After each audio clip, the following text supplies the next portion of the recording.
kasama. Ang insidente kasi sa Barangay Mintal, Davao City, ang labisanang kasiyahan ay nagdulot ng suntukan.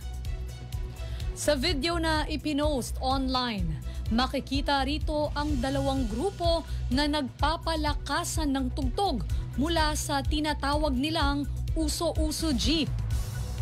Batay sa kwento ng netizen, nag-umpisa ang kaguluhan nang sumampa ang isang kelot sa naturang jeep sa gitna ng kasiyahan.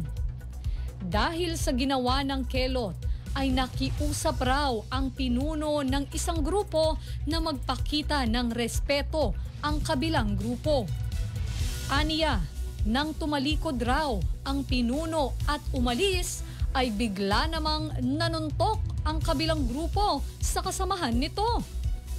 Dito na nagpang-abot ang grupo ng kalalakihan at sumabit sa away ang masaya sanang pagsasama.